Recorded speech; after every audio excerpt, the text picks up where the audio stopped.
ordinario civil y Se está grabando la llamada. Y su contraste con respecto al juicio sumario de usucapión.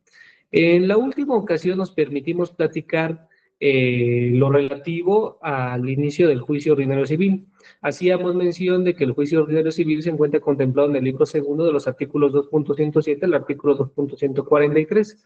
Hablábamos de las etapas del proceso de acuerdo a la teoría general del proceso. Aludíamos a que esta era la etapa postulatoria, probatoria, preconclusivo de legatos y la de sentencia.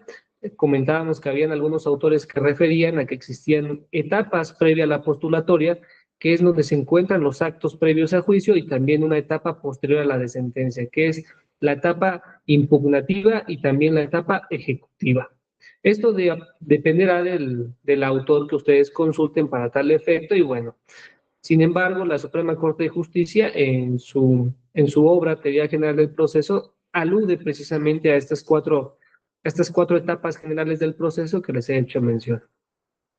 Abordábamos lo relativo a la formulación de una demanda de acuerdo a los requisitos que establece el artículo 2.108 del Código de Procedimientos Civiles, y de la misma manera hacíamos mención de cuáles eran las circunstancias por las cuales se podía prevenir a un interesado dentro del procedimiento en términos del artículo 2.109. Decíamos que esto era cuando se materializara alguna omisión a los requisitos de forma que establece el artículo 2.108, así como los requisitos del artículo 2.100, y esto último respecto a los documentos que se deben de acompañar a la demanda. Después de ello, platicamos respecto a la diferencia de un documento probatorio y de un documento fundatorio. Aludíamos a que un documento fundatorio son todos aquellos que se presentan o se deben de presentar con la demanda o contestación, y hacíamos referencia a que un documento probatorio son todos aquellos que efectivamente se ofrecen y se desahogan dentro de la etapa probatoria. Y finalmente comentábamos y citamos una tesis jurisprudencial que nos hacía mención y nos clarificaba precisamente esta diferencia entre un documento probatorio y un documento fundatorio. Bien, en ese entendido, retomando nuestra charla de la última vez, pues quiero concentrarme en tocar la diferencia entre un documento disponible y un documento no disponible. La importancia de determinar cuándo nos encontramos de frente con cada uno de estos documentos será importante para determinar incluso la viabilidad del desahogo de un medio de prueba dentro del proceso. ¿Cuándo podemos decir que nos encontramos ante la presencia de un documento disponible? Bueno, pues el artículo 2.101 que ustedes tienen en su pantalla establece: se entiende que las partes tienen a su disposición los documentos y deberán acompañarlos a la demanda o contestación, siempre que existan los originales en un protocolo, archivo público del que puedan pedir y obtener copias autorizadas de ello. A diferencia de ello, el documento no disponible nos dispone el siguiente numeral. Si no los tuviera a su disposición, designará el archivo o lugar en el que se encuentren los originales, a efecto de que a costa del solicitante el juez ordene la expedición. Bueno, y ahora la pregunta será, licenciado Michel, pero esos artículos pues sí nos hablan de cómo debe de entenderse un documento de ese tipo, pero ¿cómo lo materializamos en la vida práctica? ¿O cómo podemos nosotros aterrizarlo en nuestra vida cotidiana? Bueno, hablamos de un documento disponible, y aquí lo establece muy claro: el que se encuentra, que tiene un protocolo o un archivo público. Ejemplo de ello puede ser, y tocante al tema de la usucapión, un certificado de inscripción. Un certificado de inscripción es un documento disponible, porque tú puedes ir a solicitarlo y te van a expedir una certificación de acuerdo a la petición y pago de derechos previamente que tú hagas. Como ya lo habíamos establecido con anterioridad, si bien es cierto, el certificado de inscripción en materia de usucapión es el documento idóneo con el que se puede acreditar la legitimación pasiva de la parte demandada como elemento de procedibilidad de la pretensión, lo cierto es que si no lo exhibes y buscas acreditarlo con otro medio de prueba, también es válido. Pero ¿qué pasaría si un postulante me dice: yo a mi escrito inicial de demanda le acompaño copia simple de de la escritura pública que fue motivo de la inscripción en el registro público de la propiedad y exhibo una búsqueda sin certificar del registro público de la propiedad. Y durante la etapa probatoria, en este lapso de 5 días que tenemos para poder ofrecer medios de prueba, me dicen, ofrezco como prueba el informe de autoridad a cargo del registro público de la propiedad para efecto de que informen quién es el titular registral y me exhiba el documento con el que se acredite esa situación. Bueno, aquí es donde quiero hacer la primera pregunta de manera abierta para quien quiera participar. ¿Cuál creen ustedes que debería ser la determinación del juzgador cuando nos encontramos en un supuesto de esta índole? Nos exhiben documentos diferentes a un certificado de inscripción para la presentación o más bien para acreditar la legitimación pasiva de la parte demandada. Y es más, dice el artículo, y se las pongo todavía más complicadas, y vamos mejor bajo este supuesto. El artículo 2.104 dice que serán admisibles como documentos posteriores a los escritos de fijación de la litis, los que sean de fecha posterior a los de la fijación de la litis.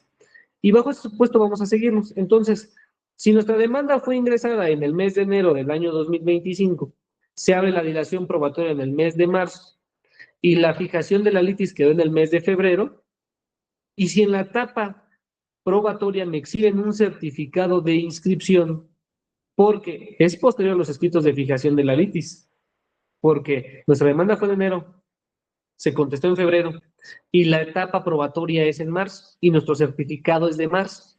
Entonces, ¿cuál sería la postura que debería asumir el órgano jurisdiccional con respecto a la exhibición de un certificado de inscripción posterior a los escritos de fijación de la litis y que incluso la fecha del certificado de inscripción dice que es posterior a la fijación de la litis? Bueno, pues ahí tiene la fecha y el número del trámite.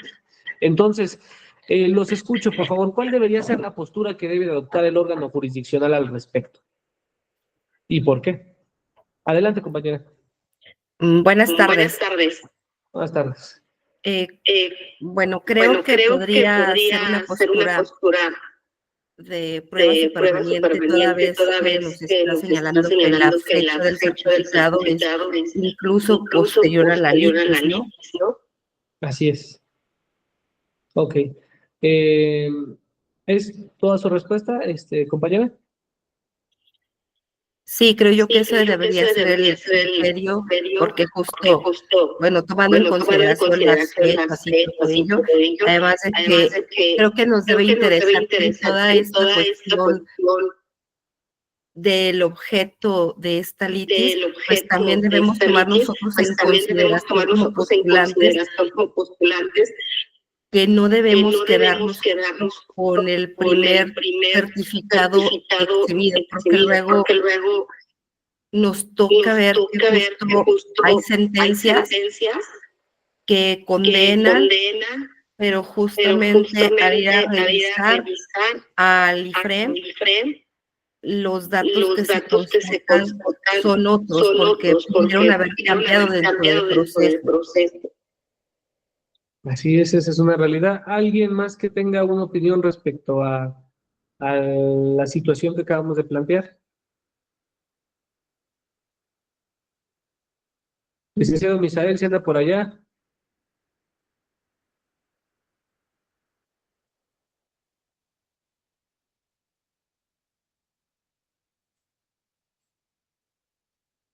¿No? Bueno.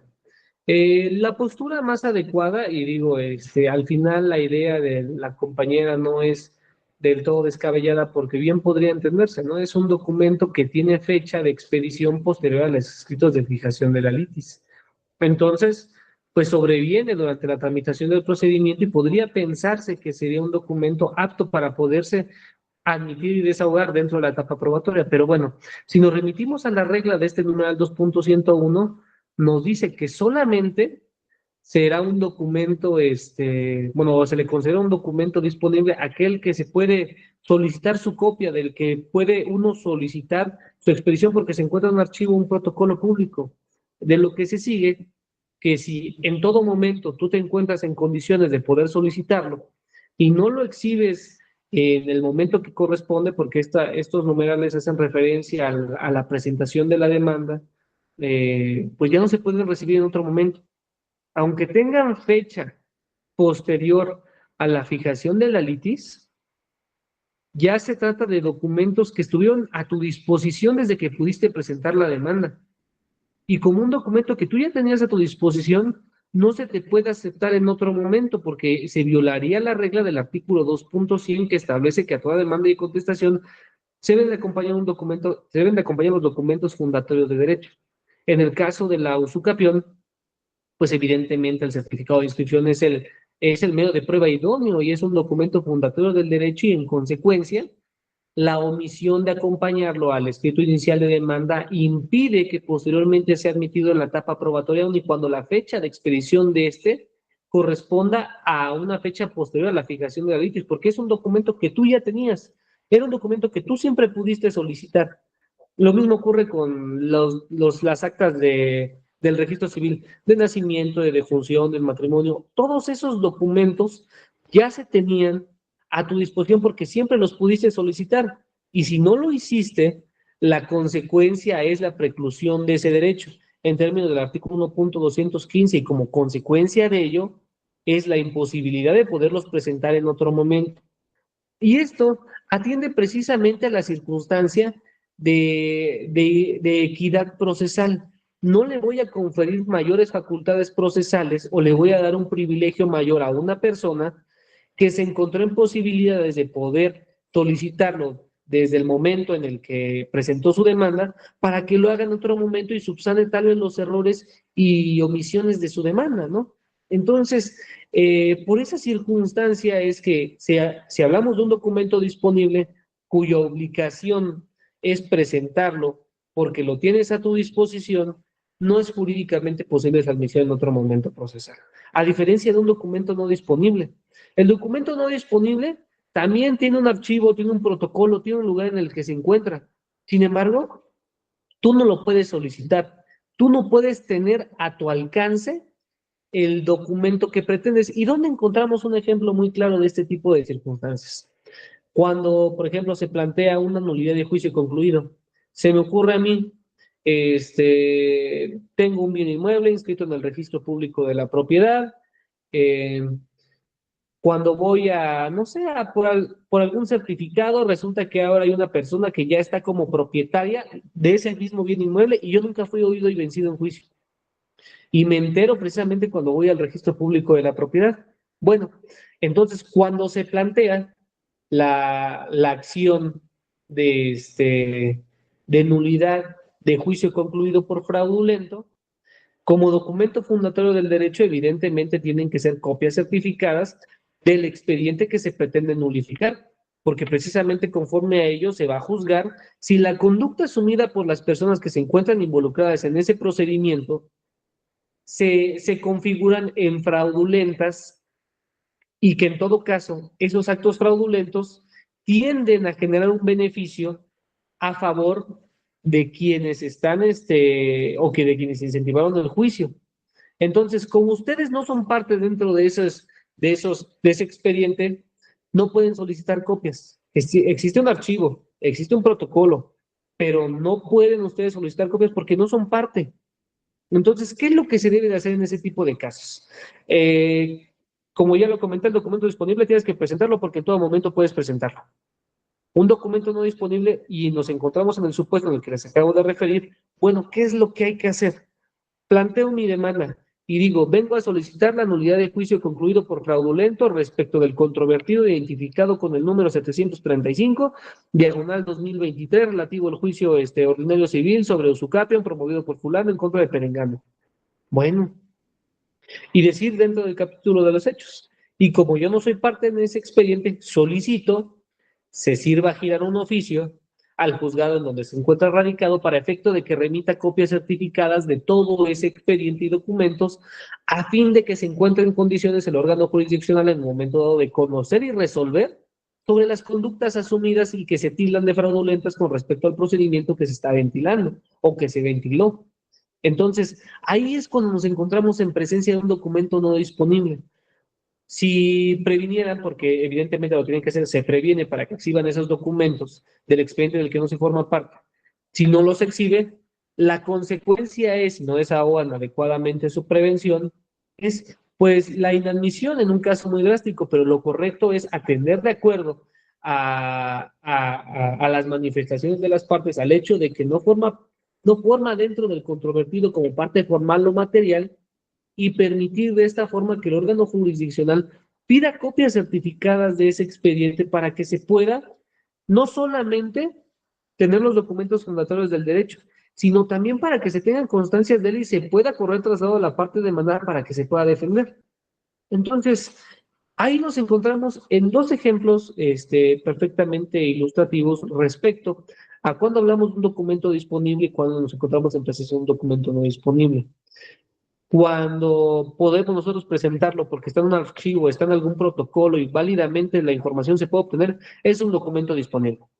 Cuando no lo podemos solicitar nosotros, es un documento no disponible. Otro ejemplo de un documento no disponible es un, un testamento. Se me ocurre que dentro de un juicio sucesorio, por alguna razón, se quiera llegar a un testamento de, evidentemente, de personas que no forman parte de la masa hereditaria, tienen la calidad de herederos, y pues el Archivo General de Notarías no le va a expedir un documento, una copia certificada de ese documento, porque no se puede, dado que ese se le otorga o al titular de la escritura donde se otorga el testamento cuando está en vida y puede solicitarlo, o por medio de un mandamiento judicial.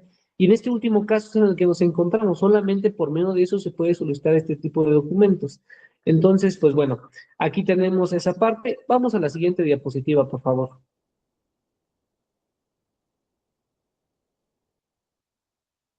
Bien, como ya lo habíamos comentado, ya había sido materia de plática, pues en nuestro juicio ordinario tenemos una etapa postulatoria, probatoria, preconclusiva de alegatos. De acuerdo a los numerales que tenemos en nuestro código de procedimientos, pues nuestra etapa postulatoria en un juicio ordinario civil se comprende en nuestra demanda, cuyos requisitos de formulación son los establecidos en el artículo 2.108 y su relación con el numeral 2.100. Nuestra contestación de demanda, que tenemos un plazo de 9 días hábiles para otorgar contestación a la misma. Y que no hay que olvidar que en términos del artículo 1.302, al momento de contestar la demanda es cuando se pueden objetar los documentos que son exhibidos por la parte actora como documentos fundatorios del derecho, ¿no? Entonces, aquí, si no lo hacen al momento de contestar la demanda, bueno, tienen los 3 días primeros de la apertura del juicio a prueba para poder también objetar los documentos, pero fuera de esos dos momentos, ustedes ya no pueden volverlo a hacer y en consecuencia, pues habrá precluido el derecho para ello. Y recordemos que la falta de objeción de un documento implica un reconocimiento ficto del documento por cuanto hace a su contenido. Consecuencia y sanción procesal que solamente aplica para tratándose de documentos que provengan de las partes. Cuando se trata de documentos que provienen de terceros y no son objetados, ahí la consecuencia jurídica es diferente. La consecuencia solamente es otorgarle un valor indiciario que debe ser adminiculado, robustecido con otro medio de prueba para poder generar convicción suficiente y permitir que el juzgador lo tome como un medio de prueba que permita advertir tal vez el acreditamiento de una acción o de una excepción. Bien. Tanto la demanda tanto la contestación y la contestación a la reconvención, pues se goza de ese plazo de 9 días para otorgar contestación. Después de ello, de los escritos de fijación de la litis, demanda, contestación, reconvención y contestación a esta última en todo caso, se celebra algo que se llama junta de conciliación. Esta junta de conciliación debe de celebrarse dentro de los 5 días siguientes hábiles al escrito, o más bien al auto que tiene por contestar a la demanda. Y aquí podemos hacer una pregunta que resulta interesante y de hecho va conforme a un nuevo criterio jurisprudencial que me gustaría compartirles a ustedes respecto a la operancia de la caducidad. Si en un juicio se tiene por contestada la demanda y el juzgador no señala al momento de tener por contestada la demanda audiencia de conciliación y depuración procesal, transcurren 180 días naturales, ¿deberá operar la caducidad o no deberá operar la caducidad? Me gustaría escuchar sus opiniones, si es que alguien quiere participar. No se peleen, todos pueden participar, compañeros. No opera la caducidad, profe, ¿Por qué? porque yo he visto juicios que tardan 2, 3 o 3 años. Bueno, pues la caducidad debemos de recordar que es una figura de orden público cuya actualización deberíamos observarlo los órganos jurisdiccionales de manera oficiosa, sin necesidad de que alguien no lo solicite. Inclusive si transcurrieran los 180 días para la realización de cualquier otra actividad, bueno, entonces el juzgador, sin que nadie lo solicite, debería de caducarlo. Pero si creo que el compañero Juan Carlos Pérez quiere hacer un comentario. Lo escucho, compañero.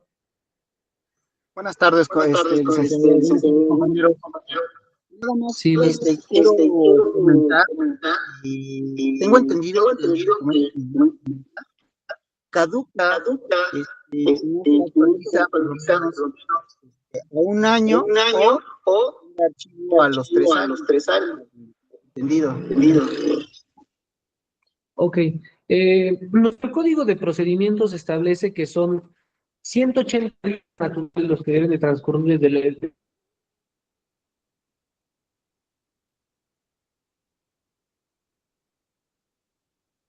finalidad impulsar el procedimiento a la de que alguien lo pida. Nosotros deberíamos de hacerlo una vez que adviertamos que transcurre ese lapso de tiempo.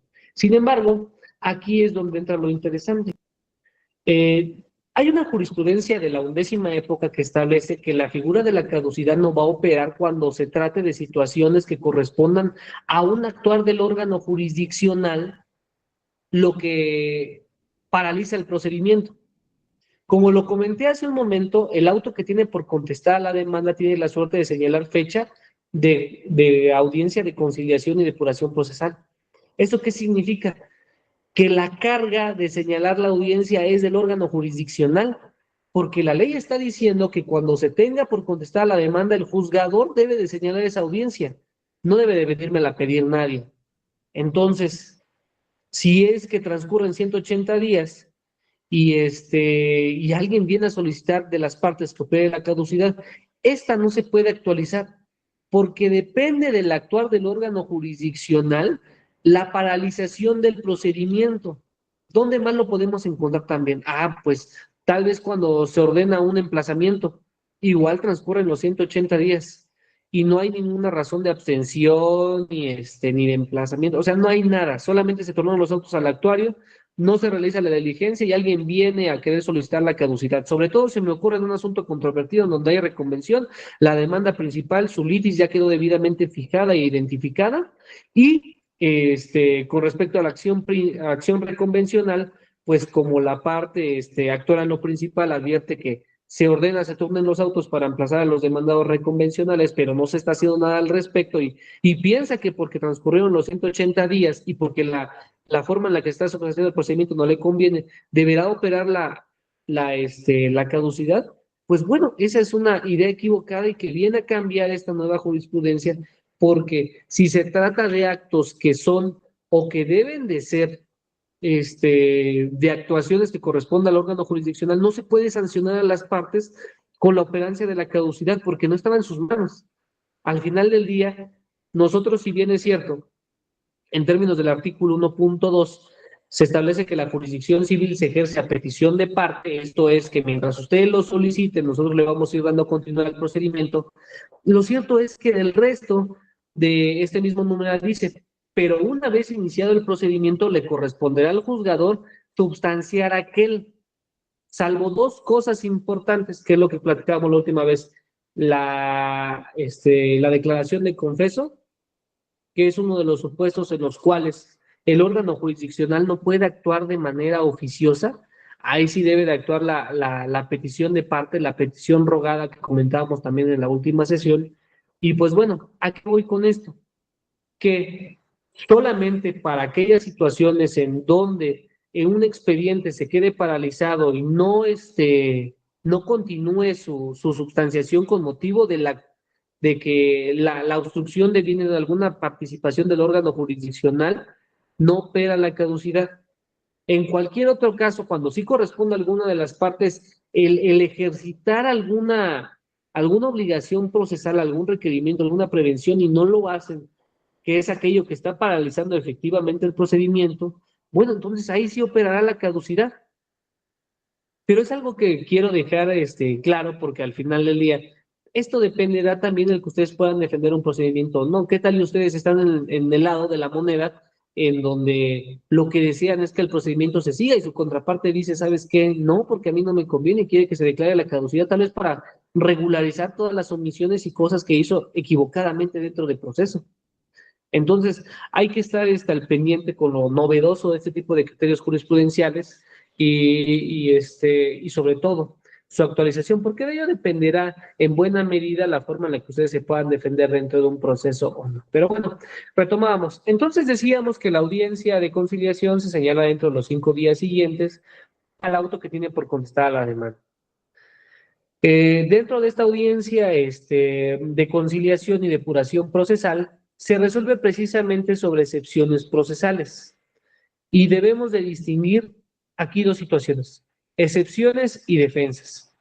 Las excepciones son las que se encuentran contenidas en el numeral 2.31 del Código de Procedimientos, y es donde se encuentran precisamente las excepciones que son materia de resolución dentro de una audiencia de conciliación.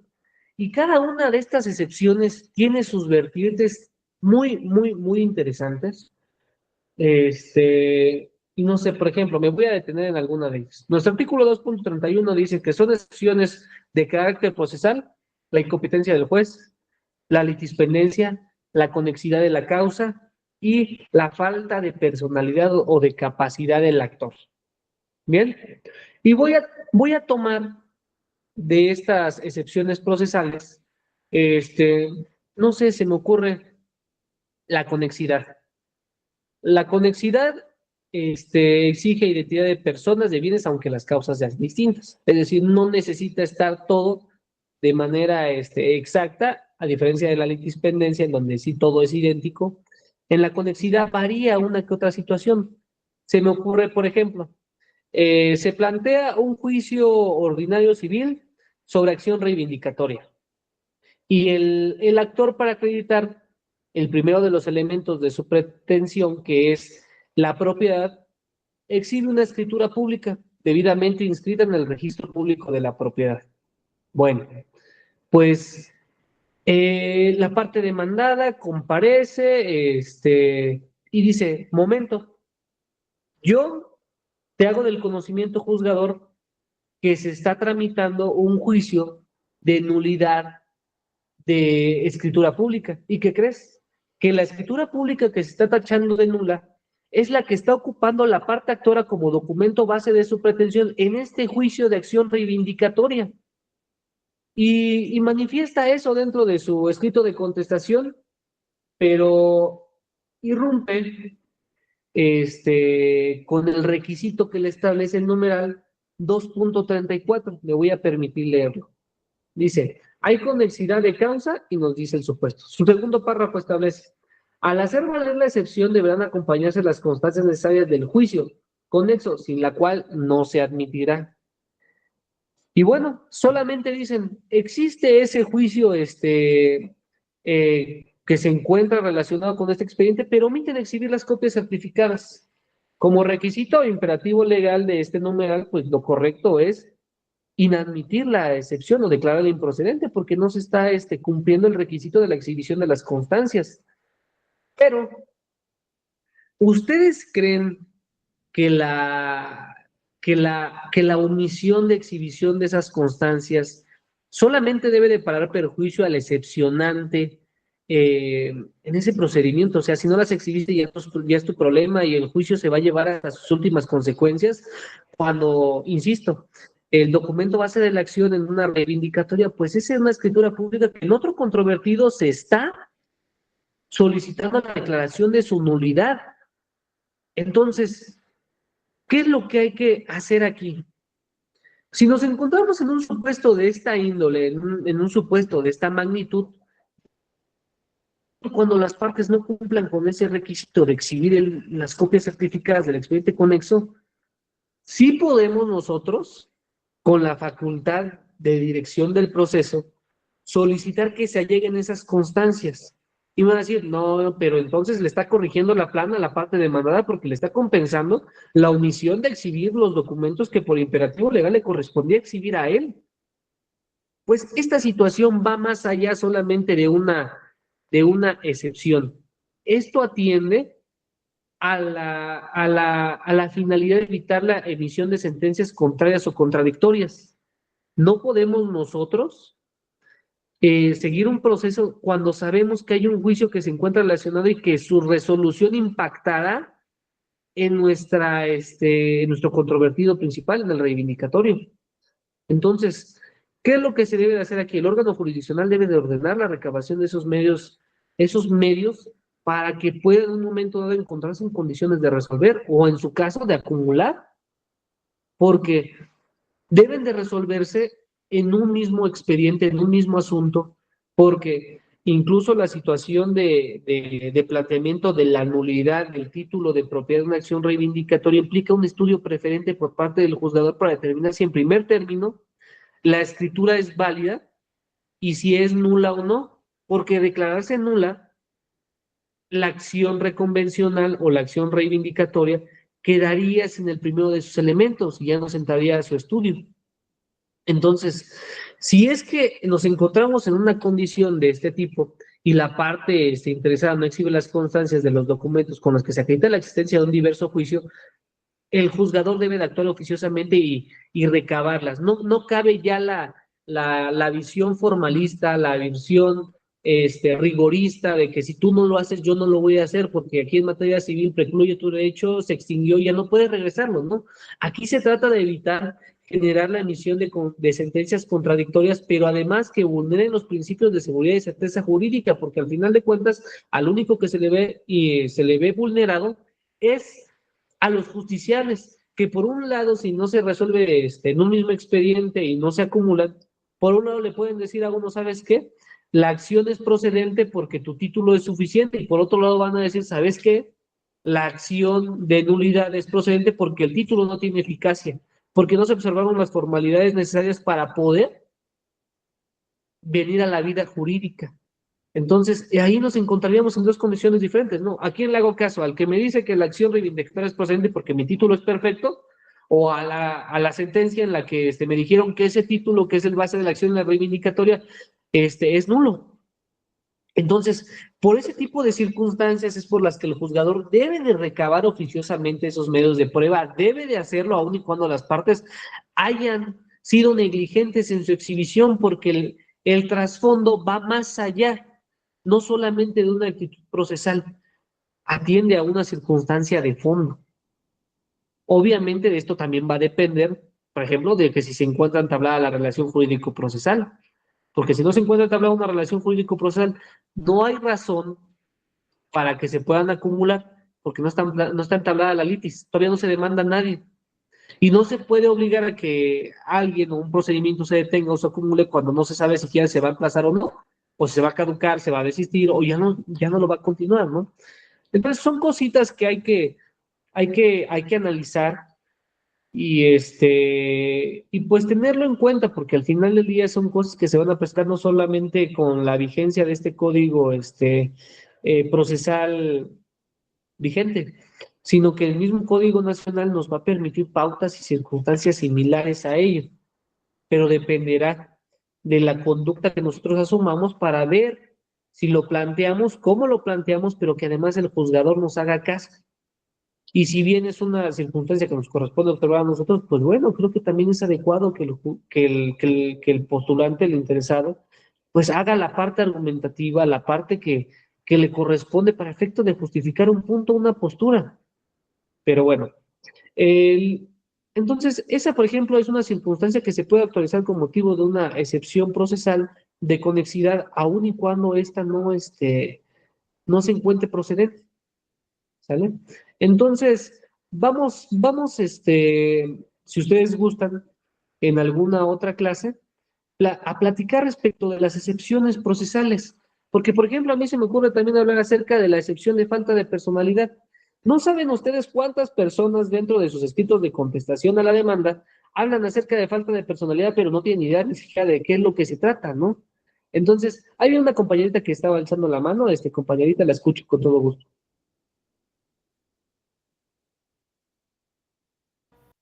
Buenas tardes, licenciado. Buenas tardes. Tengo una duda justamente de esa excepción de falta de personalidad. Adelante, adelante. En lo que yo comprendo es que las excepciones procesales tienen la peculiaridad o la característica de suspender el procedimiento, porque no se tiene caso que se entregue al juicio o a todo el desarrollo del juicio, si no se va a poder decidir en el fondo porque el actor o el demandado no tienen la personalidad que tienen que tener para comparecer a juicio a ejercer una determinada acción. Por ejemplo, en el mismo que nos pone de reivindicatorio, la reivindicación le atañe al dueño propietario del bien inmueble que se encuentra en desposesión del mismo. Porque es quien como propietario posee el bien inmueble. Pero ¿qué pasa si nos demandan un juicio reivindicario? Nosotros estamos por el demandado y resulta ser que la persona que nos demanda no es el titular registral de la escritura. A mis ojos, él no tiene el carácter para demandarnos un juicio reivindicatorio, porque él no es el propietario con derecho a tercero. Porque su documento fundatorio es un contrato de compraventa privado, que nunca fue escritura pública, muy sujeto a inscripción en el folio real. Así que para mí no tiene carácter de propietario. Eso se debe alegar como excepción procesal.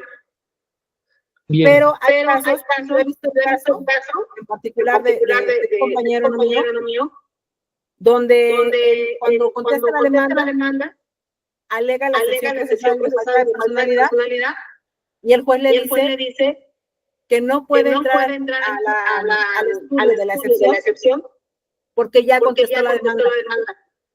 Y que si contesta la demanda, no tiene derecho a poner excepción de falta de personalidad, y además ya no lo puede hacer en ningún etapa.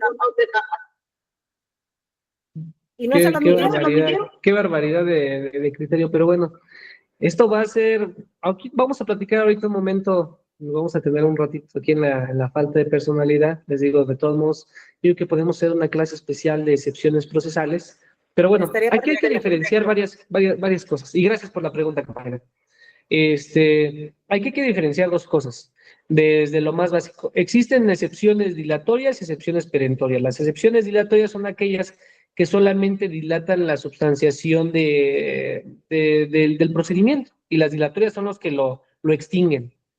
Como excepciones que extinguen el procedimiento, que lo detienen, que impiden su prosecución, la litispendencia y la cosa juzgada. Estas son excepciones que extinguen el procedimiento, lo dan por terminado. Y a diferencia de ellas, como la excepción de incompetencia y la falta de personalidad, solamente lo dilatan, no lo dan por terminado. Ahora, hay que hacer una distinción entre legitimación y personalidad. La legitimación es el ser titular de un derecho para reclamarlo, y el ser la persona que legítimamente debe ser obligada para responder del ejercicio de una acción, tratándose de legitimación pasiva. Y la personalidad es el contar con los atributos o cualidades para poder comparecer a juicio en nombre de otro. Entonces, aquí están dos cosas muy claras. Legitimación, por un lado, es el titular de un derecho que se va a traducir en su estudio hasta la sentencia de fondo, porque precisamente ahí va a ser donde se van a analizar de acuerdo a todos los medios de prueba si hay legitimación o no, a diferencia de la personalidad. La personalidad es, insisto, contar con los elementos, con los atributos o facultades suficientes para poder comparecer a alguien. De ahí que la excepción de falta de personalidad solamente, o más bien, la falta de personalidad jamás va a operar cuando alguien promueve por propio derecho. Así lo dice, de hecho, la jurisprudencia y lo dice la Corte. Entonces, ¿cómo vamos a aterrizar esta circunstancia técnica de legitimación y de personalidad? Bueno, pues si viene alguien en su calidad de mandatario, en su calidad de apoderado, en su calidad de albacea, ellos son personas que comparecen en representación de alguien más. Y solamente es en esos supuestos cuando se puede hablar de falta de personalidad. El hecho de que nosotros digamos que la parte actora, cuando contestamos la demanda y oponemos excepciones, que la parte actora no es la titular registral porque no existe un documento que acredite la propiedad, eso es una circunstancia de fondo.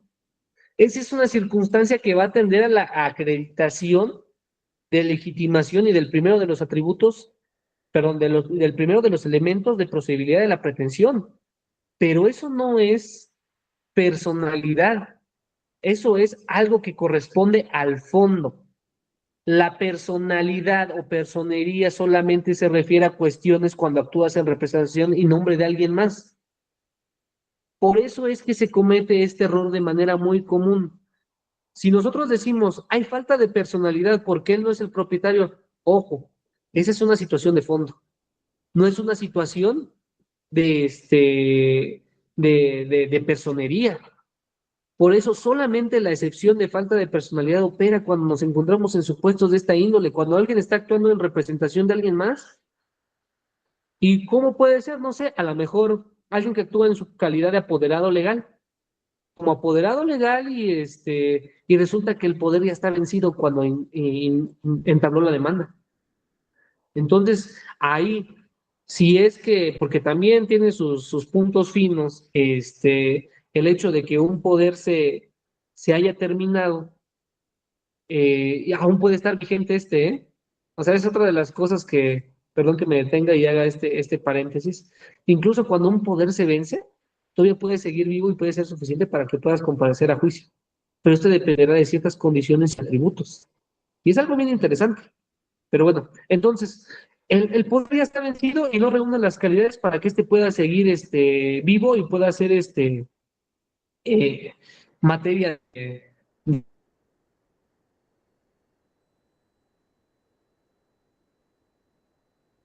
personalidad, ¿no? Entonces, cuando se contesta la demanda, si sabes que el juez podría extinguir, entonces ahí sí es cuando hablamos de una excepción de falta de personalidad.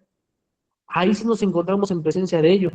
O no sé, que se haya otorgado un mandato judicial, y ya haya hecho la parte mandante actos que tienen como fin dar a entender o demostrar que ya no es su intención que continúe el mandato, porque a lo mejor ya incluso está promoviendo por sí misma, ya no está atendiendo el mandato, sino que lo está haciendo la parte interesada directamente, ¿no? Entonces ahí podemos decir, ¿sabes qué?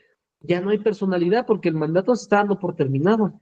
Entonces, esto es cuando nos encontramos en presencia de una falta de personalidad. La falta de personalidad solamente es eso, no a cuestiones de fondo. Y por eso es que cuando nos encontramos en la audiencia de conciliación y depuración procesal, que es el momento en el que resolvemos ese tipo de excepciones, pues declaramos en su gran mayoría la improcedencia de estas, porque regularmente sí tienen la personalidad. Lo que no tienen es algún documento que acabe de justificar la procedibilidad de sus argumentos o de lo que peticionan. Entonces, pues vaya, aquí es materia de estudio, de práctica por un tiempo muy tendido, en el que podríamos platicar respecto a las excepciones, todas las que tiene nuestro código de procedimientos, porque son muy interesantes cada una de ellas. Y al final del día nos permite enriquecernos cada vez más respecto de lo que tenemos en el proceso.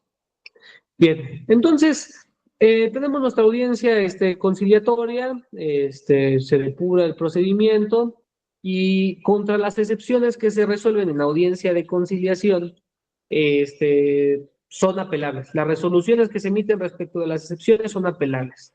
La única excepción que es apelable con efecto suspensivo es la relativa a la excepción de cosa juzgada.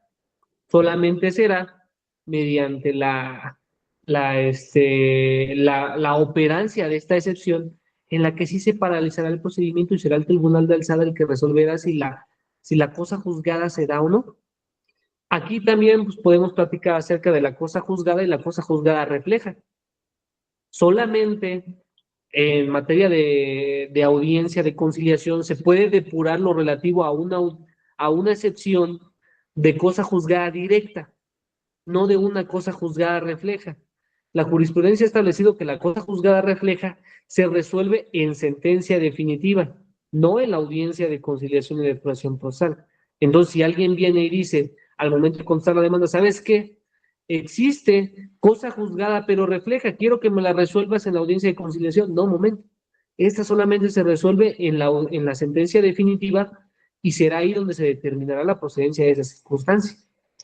Pero bueno, entonces, después de nuestra etapa probatoria, postulatoria, en nuestra etapa probatoria, perdón, tenemos 5 días para el ofrecimiento de pruebas, como ya lo habíamos comentado, 15 para su desahogo.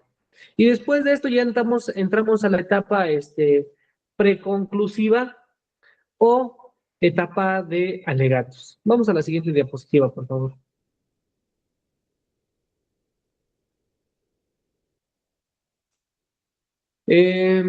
Antes de que cerremos la etapa probatoria, hay aquí 2 temas muy interesantes. La diferencia entre un plazo extraordinario y un plazo supletorio complementario.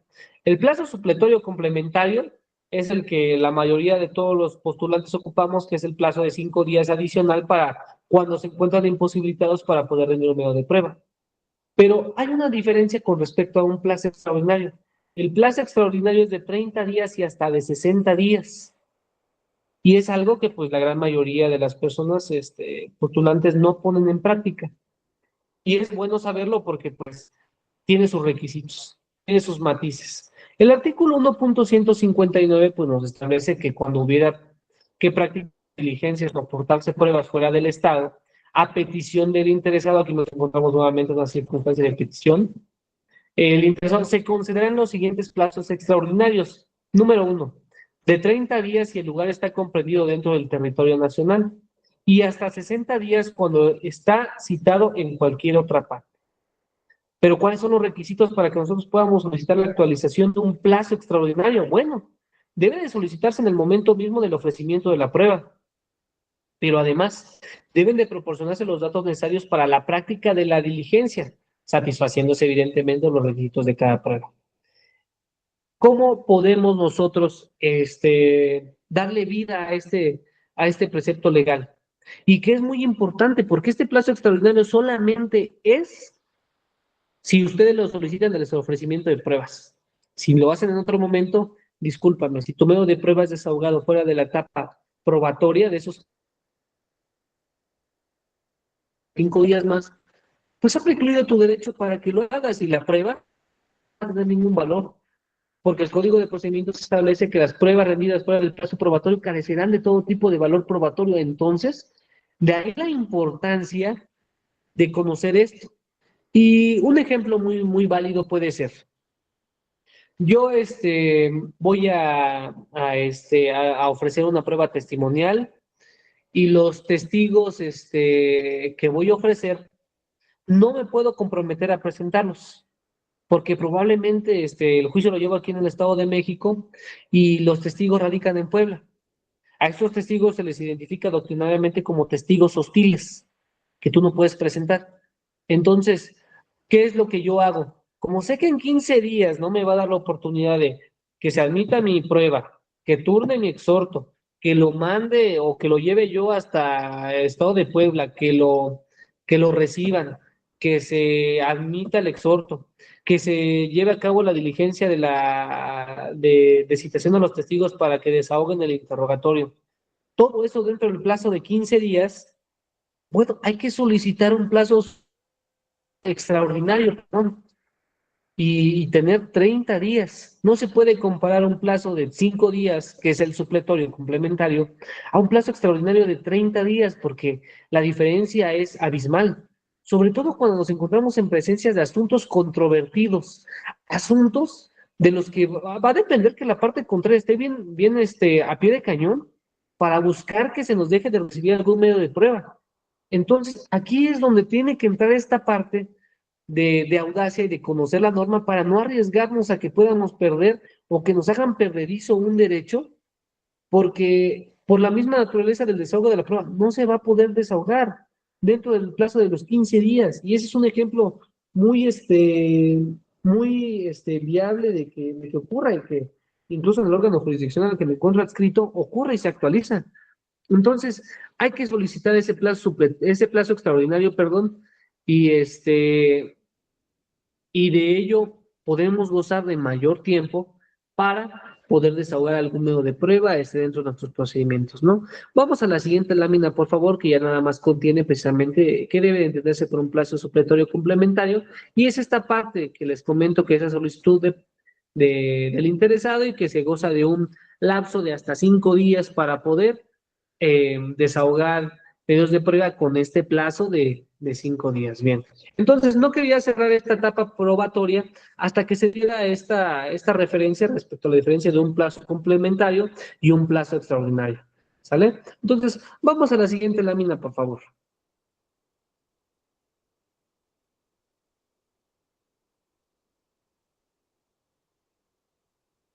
¿Hay alguna duda hasta aquí? Algo que no les haya quedado claro? Yo sé que ya están cansados. Hoy vamos a terminar un poquito, pues bueno. Si no hay ninguna duda, continuamos. La etapa de alegatos. Pues nuestro numeral 2.141 nos dice muy claramente que el plazo para formular alegatos son 3 días, es un plazo común, no es un plazo individual, porque para esto, hasta eso tiene su diferencia, y no sé si alguien lo había notado. Los plazos, hay plazos comunes y plazos individuales que corren de diferente forma y que le van a correr a uno de una manera y que le van a correr a otro de otra forma. Pero la situación de alegatos es un plazo común, al igual que el del ofrecimiento de pruebas y desahogo. Son plazos comunes. Entonces hay que tener mucho cuidado con respecto a los plazos que son individuales, que la norma sí nos establece cuáles son, porque no se va a correr la misma suerte cuando se habla de uno común y de uno que es de índole individual, ¿no? Bien, y vamos a la etapa fenecida, la de alegatos, a la etapa de sentencia. Nuestro numeral 1.193 nos establece que es el código establece que es un lapso de 15 días para poder dictar la sentencia. Y solamente cuando la voluminosidad y complejidad del asunto así lo requiera, se puede ampliar hasta por un plazo de 8 días más el dictado de esa sentencia. Cualquier situación que exceda el plazo para la emisión de una sentencia, fuera de esos 15 días sin ampliar el plazo y fuera de los 8 días adicionales, una vez que ya se había ampliado, el órgano jurisdiccional, el titular, por la omisión de la emisión de una sentencia en el tiempo que corresponde de acuerdo a la norma. Entonces, después de la etapa de sentencia, pues nos encontramos también en la etapa impugnativa.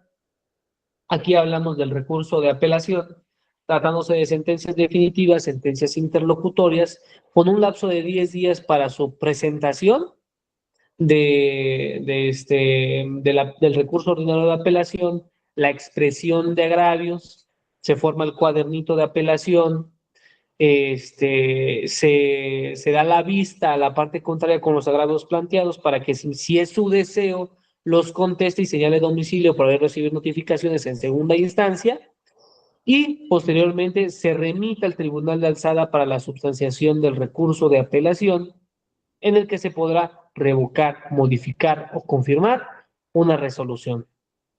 Bien, pues vamos a la siguiente lámina y pues vamos a comenzar a platicar respecto al juicio sumario de usucapión. Nuestro juicio sumario de usucapión se encuentra previsto en el libro segundo, título sexto, capítulo 5 bis, del numeral 2.325.1 al numeral 2.325.27. Son escasos 27 artículos de este procedimiento sumario, pues bueno, a lo largo de esta charla y la que vamos a tener más adelante, pues bueno, vamos a comprender las diferencias entre el juicio sumario y el juicio ordinario, los plazos que se tienen y las coyunturas que se pueden presentar en este tipo de procedimientos. ¿Sale? Pues vamos a continuar. Por favor, pasamos a la siguiente lámina. Nuestro numeral 2.325.1, que es el primer artículo de este capítulo especializado, pues nos dice básicamente los elementos que se deben de tomar en cuenta para que podamos hablar respecto de un juicio sumario de usucapión. Y desde mi manera práctica de verlo, todo aquello que no se encuadre tratándose de usucapión en un juicio sumario va a ser un juicio ordinario. Nos dice este artículo 2.325.1. Se transmitirá en este procedimiento especial el juicio sumario de usucapión o prescripción adquisitiva de buena fe sobre bienes inmuebles con una superficie igual o menor a 200 metros cuadrados o cuyo valor no exceda lo establecido en el artículo 3 del Código Financiero del Estado de México y municipios. Bueno, aquí cuáles son los 3 elementos que podemos recoger y que están aquí en la lámina que les preparé. El primer requisito es que la superficie sea igual o menor a 200. Es decir, que si la superficie excede los 200 metros, bueno, entonces ya no es sumario, eso es ordinario. Si el valor excede las cantidades que establece el Código Financiero, que es las que tenemos aquí en pantalla, que es de 328.716 y hasta 427.333, si es igual o menor a estas, o vulnera estas cantidades, bueno, entonces ya tampoco es juicio sumario, ya es juicio ordinario. Y finalmente, que la posesión sea de buena fe. Si la posesión no es de buena fe, no es un juicio sumario, es un juicio ordinario. No pueden ustedes pretender plantear una acción de usucapión, porque la superficie del bien inmueble es menor a 200 metros cuadrados, cuando alegan una posesión de mala fe. Nuestro artículo 5.44 del Código Civil nos establece qué debemos de entender por una posesión de buena y de mala fe. Dice que se entiende por buena fe aquel que entra a poseer con un justo título o aquel que desconoce los vicios del mismo. ¿Y qué se entiende por posesión de mala fe? Aquel que entra sin título o que conoce los vicios de su título. En esas circunstancias, bueno, pues podemos decir que si nosotros carecemos de título o conocemos los vicios de nuestro título, evidentemente la vía que vamos a plantear no es la vía sumaria, es la vía ordinaria, porque por su naturaleza solamente es tratándose de usucapión de buena fe, las que van a ser motivo de estudio de esta vía privilegiada del sumario de usucapión, cuyos plazos son reducidos, son cortos, lo que busca es precisamente que todo se acorte, ¿no? Y lo platicábamos en la sesión pasada, la finalidad del juicio sumario de usucapión tiene un tinte político y quiere hacer ver que ahora los procedimientos para poder obtener títulos de propiedad, pues, fueran más rápidos, fueran más ágiles para que los gobernados vieran esa parte de accesibilidad desde la parte legislativa, el ejecutivo que lo sancionó, y pues se viera que se busca contribuir con que las personas tengan títulos de propiedad y se vea beneficiado, digamos, el grupo político que se encontraba en ese entonces al mando cuando decidió incorporar este procedimiento sumario a la legislación local, ¿no? Entonces, pues bueno, nuestro primer numeral ya lo comentamos, nos da los elementos básicos para poder nosotros identificar si estamos hablando de un juicio sumario, de un juicio ordinario, en el que vamos a plantear nuestra acción de usucapión. Vamos a la siguiente lámina, por favor. Posesión de buena y de mala fe. Como ya lo había comentado, en la vía sumaria de usucapión solamente lo podemos hacer cuando hablemos de una posesión de buena fe. Y este artículo lo dice muy claramente, es poseedor de buena fe el que entra en posesión en virtud de un título suficiente para darle derecho a poseerlo, y también lo es el que ignora los vicios de su título que lo impiden poseer con derecho, y es poseedor de mala fe el que entra a poseer sin título alguno para poseer, y el que conoce los vicios de su título le impide para conocer ese derecho. Se entiende por título la causa generada de la posesión. Aquí quiero hacer una precisión y es importante comentarlo.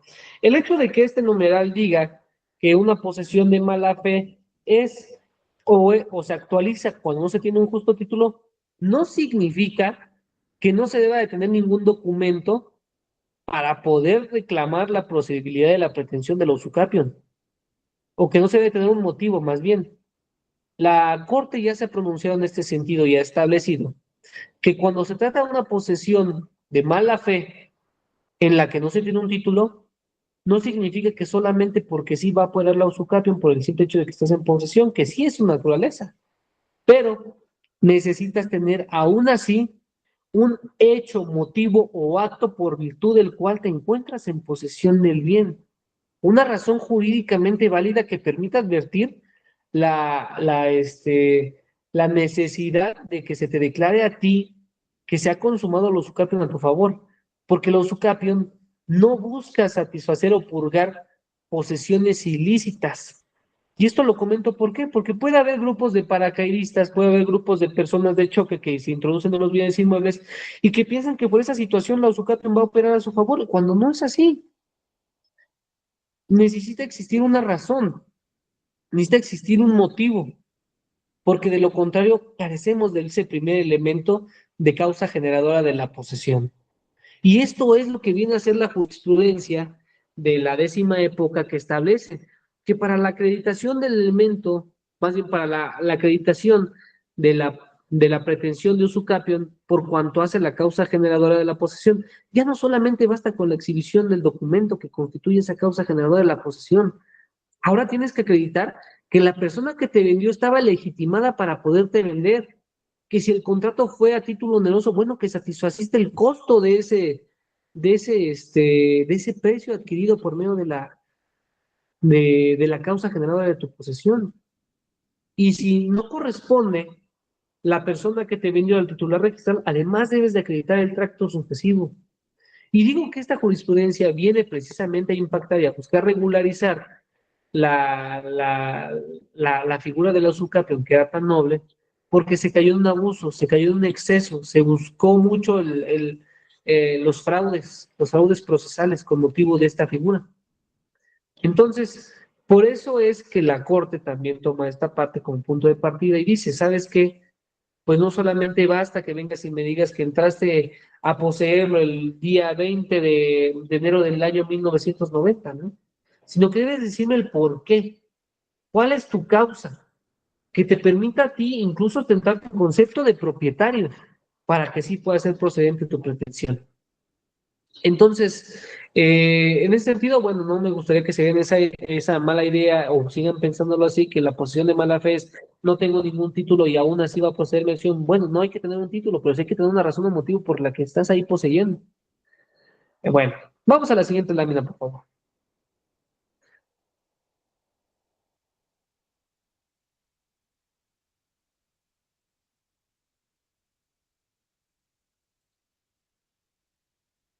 Bien, pues ¿cómo se formula una demanda en el juicio sumario de usucapión? La estructura de una demanda de usucapión no solamente se extrae de un numeral, hay que hacer una relación del resto de los numerales que integran este capítulo del juicio sumario para poder decir cómo se va a estructurar esta demanda de usucapión. Bueno, hay que tomar en primer término en consideración que el artículo 2.325.2 nos establece que lo que no se oponga a la naturaleza de este procedimiento le son aplicables las disposiciones del juicio ordinario. Y evidentemente, sí vamos a tomar como elementos de naturaleza supletoria las condiciones del juicio ordinario, entonces, pues, ¿cuáles reglas vamos a tomar? Pues las del artículo 2.108 para poder hablar de la formulación de una demanda, requisitos que ya vimos. Entonces, cuando nos habla de supletoriedad de este numeral, pues lo debemos entender por lo menos por cuanto hace a los requisitos de formulación de la demanda contenidos en el artículo 2.108. Además, los requisitos del artículo 2.100, porque la misma circunstancia es para poder presentar que son los documentos fundamentales del derecho. El artículo 2.325 nos dice, bueno, además de los requisitos de forma del artículo 2.108, también debes de acompañar tus medios de prueba. Y esto es lo que hace diferente al juicio ordinario y al juicio sumario. Debes de acompañar tus medios de convicción que van a ser objeto de desahogo dentro del procedimiento especializado del juicio sumario de su capítulo. Hay mucho que comentar respecto a los medios de prueba en este procedimiento del juicio de uso capión. Y pues bueno, una de las peculiaridades que hay que observar es respecto a la prueba pericial. Nuestro numeral 2.325.17 nos dice que para el ofrecimiento de la prueba pericial hay que acompañar el escrito de aceptación y protesta del cargo del perito desde el momento en que se presenta la demanda. Entonces, esta situación no es motivo de prevención, pero es un requisito que establece este numeral. Y si tomamos como punto de partida que el artículo 2.109 dice que solamente se va a prevenir cuando se trata de circunstancias de forma del artículo 2.108 del artículo 2.100, es evidente que no se puede prevenir cuando se trata de una omisión a un ofrecimiento de prueba, tratándose de la pericial para que me exhiban este documento. Lo que se traducirá en la omisión de la exhibición de este documento en la inadmisión del medio de prueba por la falta de requisitos en su ofrecimiento que no son motivo de prevención para ser purgados o subsanados. Porque esto es un imperativo que la norma ya te establece para su ofrecimiento. Entonces, importante, ofrecimiento de la prueba pericial, escrito de aceptación y protesta del cargo. Si no lo hacen, so pena de inadmisión de la prueba. Caso contrario con la prueba testimonial. En el juicio sumario de uso capión se establece que cuando se admite la demanda se le correrá traslado a la parte contraria con el interrogatorio presentado para que presente repreguntas.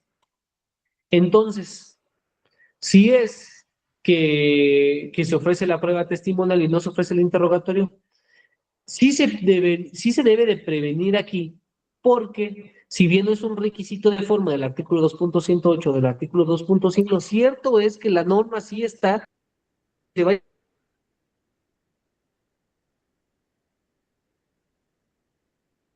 a cabo un acto procesal con motivo del ofrecimiento de esa prueba. Entonces, desde en particular a la circunstancia de prevención adicional a lo que dice el artículo 2.108 de los requisitos de forma. Entonces, sí es correcto ahí la prevención, porque va a ser motivo de preguntas de la parte contraria. Y pues bueno, aquí quiero hacer la pregunta, ya estamos cerca de la conclusión de nuestra sesión.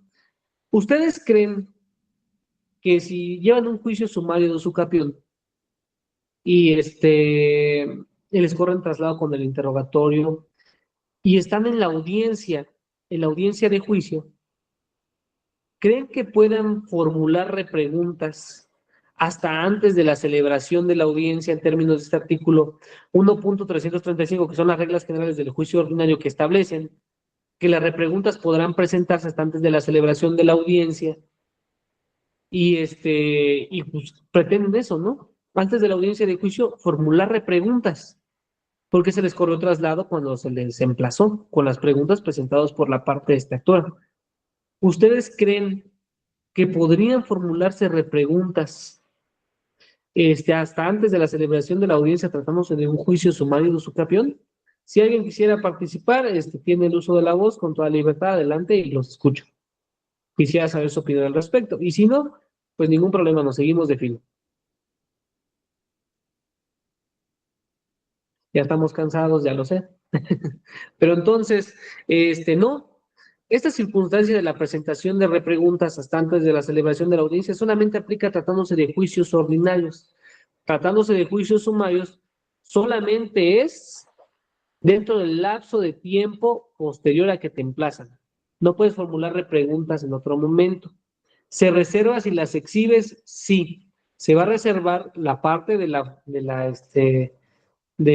exhibición de las repreguntas porque no se van a formular hasta la celebración de la audiencia de juicio. Y tampoco se pueden formular repreguntas dentro de la audiencia de juicio, porque para eso el procedimiento ya te está diciendo. Cuando te corren traslado con el interrogatorio, ahí tú ya tienes tu derecho para formular repreguntas. No hay otro momento. Y no es una violación al derecho de acceso a la justicia. No es un formalismo. Eso sí es una formalidad. Porque no te están coartando ningún derecho, no te están haciendo menos. Te lo están obsequiando. Que tú no lo ejercitas adecuadamente no es violatorio del derecho de acceso a la justicia. Es la pérdida de una facultad procesal por la omisión y pasividad que asumes como parte dentro del proceso. Entonces, tenemos esas dos peculiaridades dentro del procedimiento del juicio sumario de usucapión con respecto a la prueba pericial y la prueba testimonial, que bien vale la pena entrar incluso en motivo de reflexión y pues que seguramente a ustedes ya les ha tocado pasarlo, pero bueno, vamos a la siguiente lámina, por favor.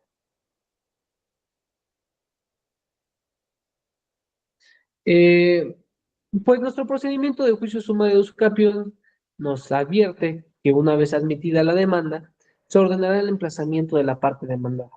Y esta contará con un lapso de hasta 5 días para otorgar contestación a la demanda instaurada en su contra.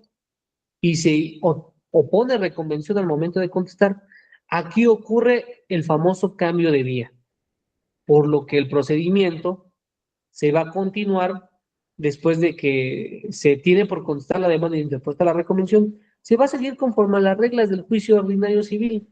Ya todo lo que tendría que ver después de la contestación a la reconvención, después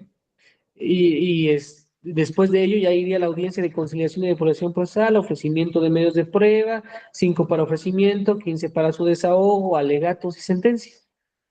Entonces, cuando ustedes se encuentran en una condición de ese tipo, y la verdad es que no es muy común porque yo les puedo decir que en el tiempo que llevo solamente 2 veces me ha tocado ver una cosa así, pues bueno, las reglas cambian. Cuando ya se opone la reconvención, se admite esta y se ordena el emplazamiento de la demanda reconvencional, la situación cambia. Y ahora el procedimiento se rige bajo las reglas del juicio ordinario, pero la fijación de la litis se va a quedar intacta. Eso va a permanecer de esa manera. No nos vamos a retrotraer hasta otra vez el plazo que tiene para contestar la demanda el demandado en lo principal. No, nos vamos a quedar hasta donde contestó y de la parte de la contestación a la reconvención en adelante, todo es conforme a las reglas del juicio ordinario y el procedimiento ahí cambia. Entonces, pues bueno, les digo, son muy con todos los supuestos en los que me ha correspondido verlo, que alguien lo haga, pero pues llega a ocurrir. Bueno, con la contestación de la demanda, suponiendo que no hubo reconvención y que la vía no cambió, con esta contestación se da vista a la parte contraria para que en el lapso de 3 días se pronuncie respecto a las excepciones que son planteadas por la parte demandada para que manifieste lo que su interés convenga o para que ofrezca pruebas. Una vez que transcurre este plazo, en el auto que tiene por desahogada la vista, pues ahí ocurre lo mismo que en el procedimiento ordinario, pero es a través de un auto, no a través de una audiencia. A través del auto que señala la fecha de la audiencia, se depura el procedimiento para el caso de que existan excepciones de tipo procesal. Y como ya lo habíamos comentado, las excepciones de tipo procesal son las contenidas en el artículo 2.31. Incompetencia, personalidad, cosa juzgada, la conexión. Son esas las excepciones que se van a resolver dentro de nuestro auto que tiene por desahogada la vista, que señala la fecha de audiencia de juicio y que provee sobre las pruebas. Y ahí se emite una especie de resolución interlocutoria más pequeña, pero resuelve la excepción. Bien, vamos a la siguiente lámina, por favor.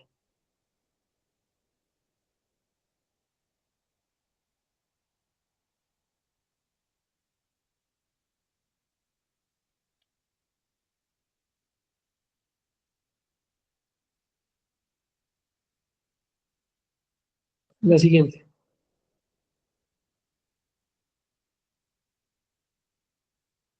Bien, aquí vamos a hacer un interrogante. ¿Por qué? Y lo voy a decir de manera diferente a como está planteado en la lámina. ¿Por qué no es correcto que si el procedimiento, el juicio sumario te dice que si se contesta la demanda y se allana la misma, se turne a sentencia, y lo que hace el juzgador es abrir el juicio a prueba? Dices, o sea, ya viene el demandado, se allanó, ratificó su allanamiento, es más, manifestó su conformidad del actor con este allanamiento. El procedimiento dice que se tiene que tomar la sentencia definitiva, oficiosamente incluso lo dice. Bueno, por la circunstancia de que no se haga así, que se abra el juicio a prueba, atiende a una circunstancia de fondo que impediría al juzgador contar solamente con el allanamiento a la demanda para poder resolver si efectivamente procede la acción de usucapión o no. Entonces, pues hay que hay que poner especial atención en esta circunstancia porque el hecho de que no se turna sentencia no corresponde a una circunstancia de capricho del juzgador o porque quiere obligarlos a que ustedes continúen litigando ese asunto, sino que la jurisprudencia establece que la situación de perdón, es que se movió mi pantalla.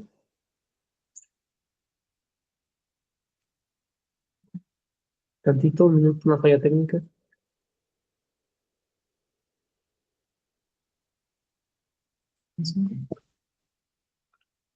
Bueno, la parte del allanamiento a la demanda, la Suprema Corte ya lo ha establecido, dice, el allanamiento no es suficiente para poder determinar la procedencia de la pretensión. ¿Por qué? Porque lo que se debe de acreditar son las condiciones y cualidades de la posesión que no se dan por acreditadas ni se dan por default con motivo del allanamiento a la demanda. Dice, no es posible tenerlo por acreditado con ello. Entonces, como no se puede tener por acreditado con ello, hay dos opciones. O se declara improcedente o le dan la posibilidad al justiciable de que los acredite a través de la prueba testimonial durante el desahogo del procedimiento. Entonces, esa es la razón, ¿verdad? La razón jurídicamente correcta por la cual un procedimiento, aun y cuando en materia del sumario de usucapión te diga que se debe de turnar la sentencia cuando se tiene el allanamiento, pues no se haga realmente de esa manera. Porque si se hace así, el juzgador no tiene elementos para poderlo hacer y se encontraría imposibilitado para emitir una sentencia ajustada a derecho, o por lo menos que resulte adecuada a los intereses de la parte actora. Y para ello tenemos una jurisprudencia ilustrativa a cuyo rubro se intitula prescripción positiva o usucapio del allanamiento a la demanda. No es suficiente para acreditar la parte, por parte del actor, los atributos de la posesión. Y esta se encuentra, por si quieren tomar nota, con el número de registro digital 20-22-377. ¿Sale? Entonces, esta jurisprudencia precisamente nos explica esta circunstancia del por qué no se puede turnar un asunto a sentencia tratándose de allanamiento, y ahí sí no distingue si es un sumario o un ordinario, nos dice, deben de acreditarse sus atributos, y como con el allanamiento no es suficiente porque no tiene ese alcance para poder decir si se encuentran o no satisfechos esos atributos, bueno, entonces hay que abrir el juicio a prueba para poder determinar la posibilidad de que se encuentren satisfechos estos. Bien, después de eso, pues tenemos nuestra celebración, nuestra audiencia de juicio. Una vez que se tiene por contestar la demanda, se provee sobre las pruebas, y pues en nuestra audiencia de juicio se desahogarán todos y cada uno de los medios de prueba que son ofrecidos por las partes, se formularán las repreguntas que en su caso se hubieran exhibido, y pues bueno, dentro de la misma audiencia de juicio, una vez desahogados todos los medios de prueba, se apertura la etapa preconclusiva o de alegatos en términos del artículo 325.24 y se goza por un lapso de hasta 5 minutos para formularlos de manera oral, sin perjuicio de que puedan presentarlos antes de la celebración de la audiencia por escrito, y dentro de la audiencia hacen constar que quieren que se tengan por reproducidos sus alegatos en términos de la promoción en donde hubieran formulado aquellos. Y finalmente, después de que ocurre el desahogo de la etapa preconclusiva o de alegatos, y se hubiera tenido por precluido los derechos de aquellos que no hubieran participado o no hubieran formulado los mismos, vamos a la etapa de sentencia. Se turnan los autos al titular para que resuelva la sentencia en el plazo de 5 días. Bien, finalmente hay una parte que es interesante de este procedimiento sumario de usucapión, los recursos. En materia del juicio de usucapión, aplica una regla similar a las controversias del orden familiar, y esto es que los autos dictados fuera de audiencia de juicio son impugnables a través de la revocación. Entonces, esta regla aplica y se ve más patentizada con respecto a la consecuencia de la inadmisión de una demanda del juicio de sumario de usucapión. El recurso que se interpone, podrían decirme, licenciado Michel, si se inadmite la demanda, pues el recurso que procede es el recurso de queja, porque es el que procede en contra de la inadmisión de la demanda o contra del auto que tenía una apelación. Pero por virtud de la especialidad del juicio sumario de usucapión, el recurso que procede por ser un proveído dictado fuera de audiencia es el de revocación. y corresponderá al juez que conoce del asunto resolver sobre ese recurso de revocación, porque es un recurso de tipo del que resuelve la misma autoridad que emitió el acta. A lo mejor ahí difícilmente podrá cambiar de postura, ¿no? O tal vez sí lo haga, pero esta situación es lo que hace diferente también el juicio sumario de usucapión. Tener en cuenta que todas las resoluciones emitidas fuera de audiencia de juicio son recurribles a través de la revocación, no a través de otro, porque el procedimiento así no lo manda, así no lo exige. Es también similar a la situación de pruebas. Dice, el auto que admite pruebas es recurrible, que las desecha es apelable. Bueno, si ustedes van a recurrir que el auto que desecha las pruebas y que señala la audiencia de juicio, consideran que es procedente la apelación, siguiendo esta regla que les acabo de comentar, pues no, también ahí aplica la revocación. Solo es revocable, porque nos encontramos en otro supuesto en el que, si bien el juicio ordinario establece otro tipo de reglas, lo cierto es que la regla particular excluye a la regla general, y en consecuencia, si la regla particular establece que procede la revocación, bueno, no hay por qué darle más vueltas, no podemos aplicar la apelación porque la peculiaridad y naturaleza del procedimiento nos orilla solamente a ocupar la revocación. Y finalmente, pues bueno, en contra de la sentencia definitiva procede el recurso de apelación, y por la naturaleza de la acción, pues es con efecto suspensivo. Pues esto sería todo con respecto a la sesión que tuvimos la última ocasión, respecto al juicio sumario, el juicio ordinario. Yo sé que hay muchas cosas que quedan volando, muchas cosas que quedan pasando. Entonces, en la siguiente sesión abordaremos temas procesales también, y ya lo estaremos publicando a través de esta plataforma y del Centro Universitario Vizcaíno, quien se encargará de hacer la difusión correspondiente del siguiente tema.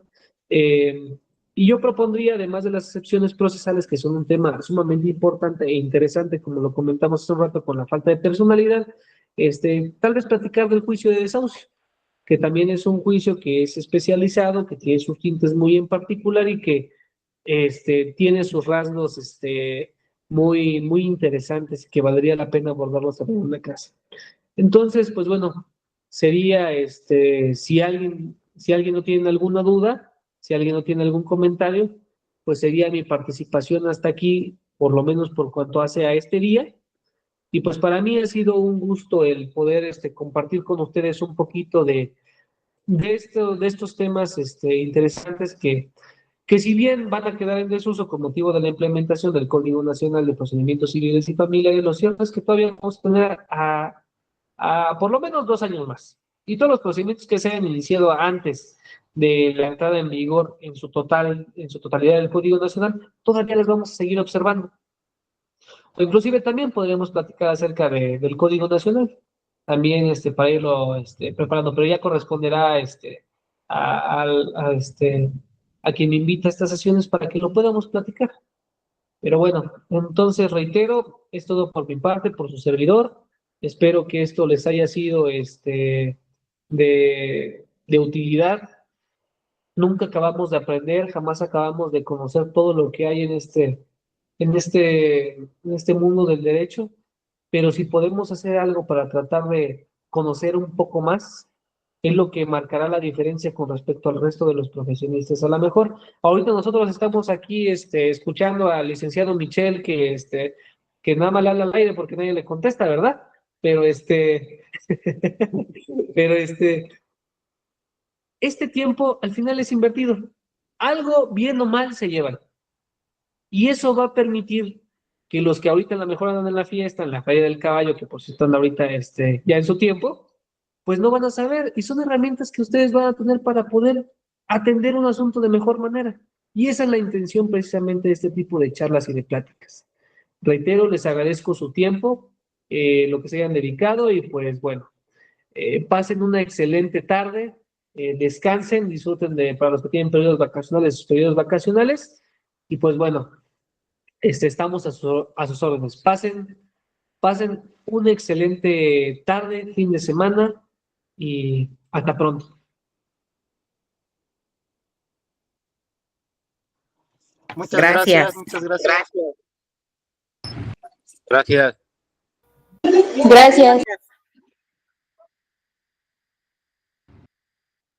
Gracias.